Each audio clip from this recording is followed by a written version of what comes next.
Hoy, la figura de Donald Trump vuelve a estar en el centro de la polémica. Cada intento por desviar la atención del escándalo de Epstein está siendo destapado. Y ahora, su vínculo con este caso podría tener implicaciones mucho mayores de lo que pensamos. Es un giro inesperado. El congresista Dan Goldman expuso una revelación impactante sobre Trump, relacionada directamente con los archivos de Jeffrey Epstein, lo que provocó una reacción explosiva entre los republicanos del Congreso. Esta nueva bomba política ha generado tanto caos que se interrumpió la audiencia en el comité. Vamos a analizar ese clip revelador, pero antes de sumergirnos en los detalles, si te interesa seguir el trabajo que estamos haciendo aquí en Rumor de Estado, te invito a darle me gusta al video y suscribirte al canal para seguir haciendo análisis profundos y actualizaciones importantes. Vamos con el clip.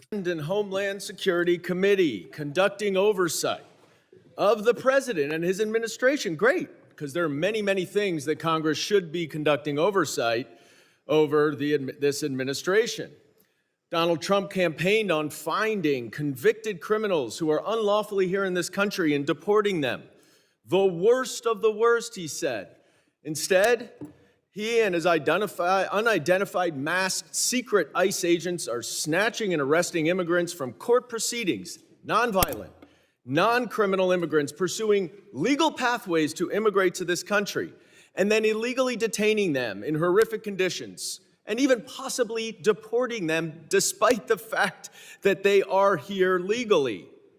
You would think the committee, with jurisdiction over the Department of Homeland Security, would want to conduct oversight over the department's refusal to allow members of Congress to observe the conditions of DHS detention facilities.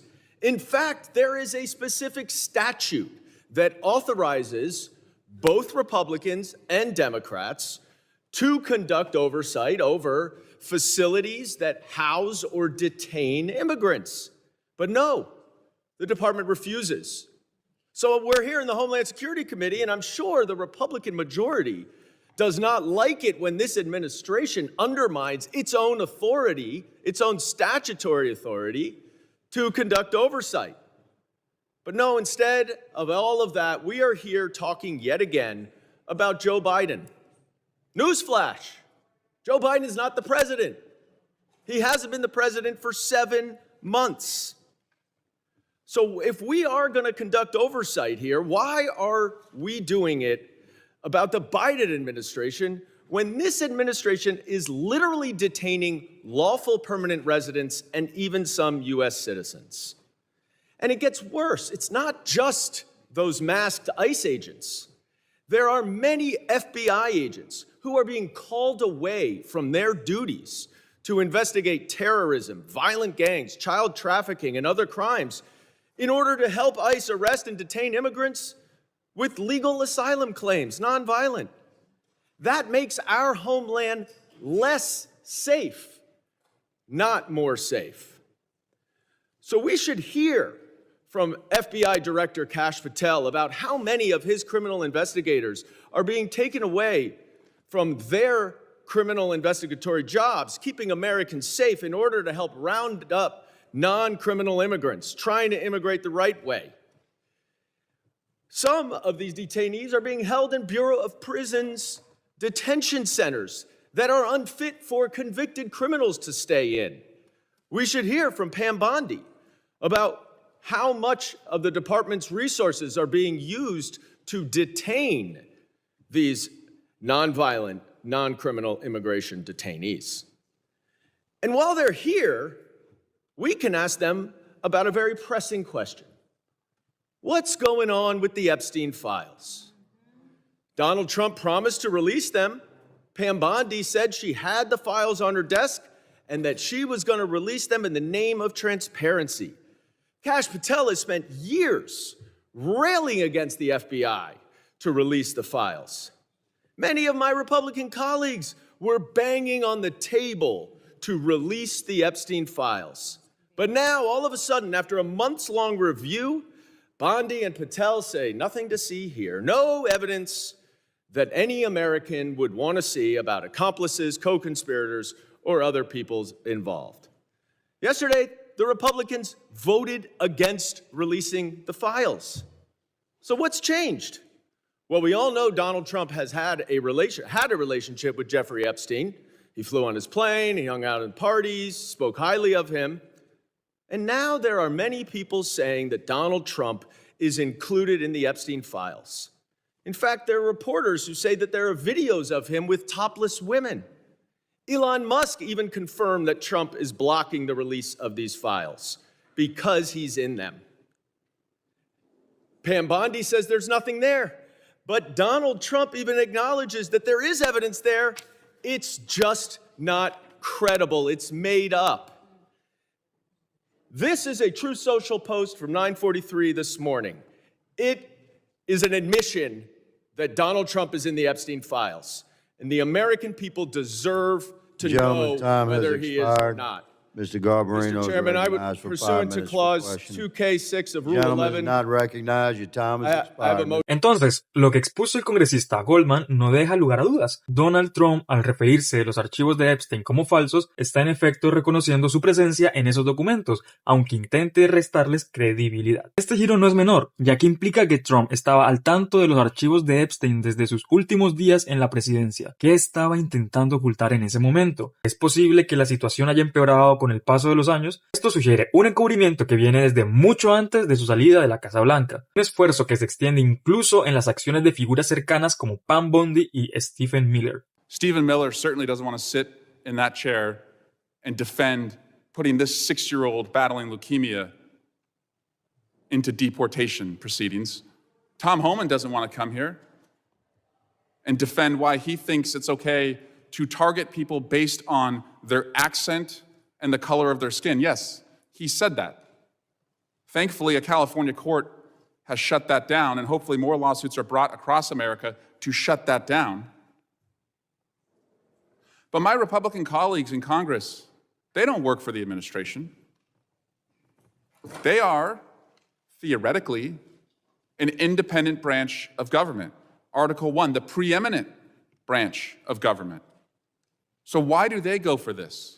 Why do they enable this? Why aren't they outraged that this 6-year-old boy was in a condition where children are crying every night and experiencing bone pain as he fights cancer? This issue is pretty simple. Go after the worst and protect the most vulnerable, the ones who are contributing to our community. So if our Republican colleagues are not up for holding the administration accountable, then Democrats will. So, Mr. Chairman, pursuant to Clause 2K6 of Rule 11, I move that the committee subpoena White House Deputy Chief of Staff for Policy and Homeland Security Advisor Stephen Miller. Gentlemen, yield back. Yes. Is there a motion? Motion to table. There has been a motion to Recorded table. vote. The gentleman moves the motion to table. The motion to table is privileged and non-debatable. All those in favor of the motion to table, please signify by saying aye. Aye. Any opposed, no? No. The ruling of the chair is the ayes have it. Mr. Swalwell, is there a motion for a recorded vote? La pregunta que debemos hacernos es clara. ¿Por qué estas personas como Stephen Miller siguen promoviendo políticas tan controvertidas si están tan convencidos de su validez? ¿Por qué se niegan a rendir cuentas ante el Congreso? Lo que está claro es que no quieren que sus acciones sean vistas por el público, porque saben que están quebrantando la ley. Además, como hemos hablado en videos anteriores, la creciente desaprobación de estas políticas entre la opinión pública es un reflejo de lo impopulares que se han vuelto. No solo es una tendencia entre los demócratas, incluso los republicanos están comenzando a cuestionar la dirección que ha tomado la administración de Trump. Le refleja creciente sondeo de Gallup. But now, take a look at this. Less than 6 months into his presidency, a new Gallup poll today finds that Americans disapprove of Trump's handling of immigration by a whopping 27-point margin.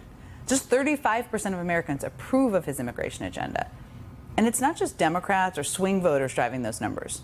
It was less than a year ago that a majority of Republicans, 61% to be exact, said they agreed with Trump's incendiary claim that immigrants are, quote, poisoning the blood of our country.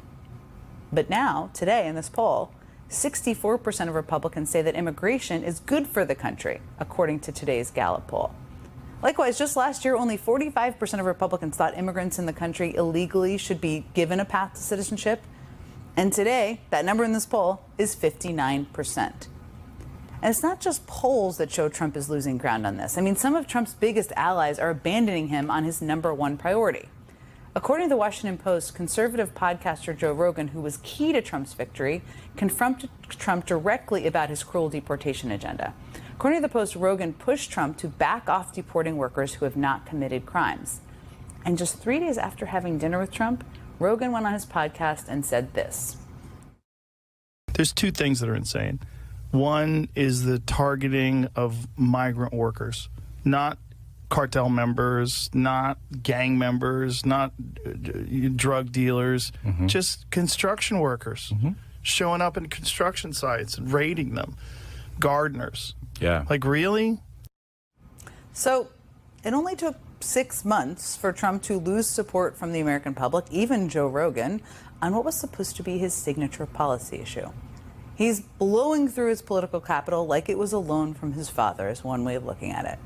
And the reason he's lost ground so quickly on this issue isn't hard to figure out. I mean, Americans all across the country are seeing the shocking brutality of Trump's immigration crackdown play out in their own neighborhoods every day. Pues, como hemos venido hablando, la administración de Trump nunca fue popular. Desde el comienzo pudimos ver que era una estrategia moralmente cuestionable, incluso para muchos criminal. Lo que es evidente ahora es que el apoyo a sus políticas está en caída libre, y es el momento de que se reconozca. Las decisiones de su administración han tenido consecuencias devastadoras, no solo para las personas afectadas, sino para la reputación de aquellos que intentan defender lo indefendible. Para terminar, queremos saber tu opinión. ¿Crees que Donald Trump tiene algo que ocultar en los archivos de Epstein? ¿Hasta qué punto este escándalo seguirá afectando a los republicanos en el Congreso? ¿Desde dónde nos escuchas? Nos interesa mucho saber desde dónde nos sigues y apreciamos que estés aquí.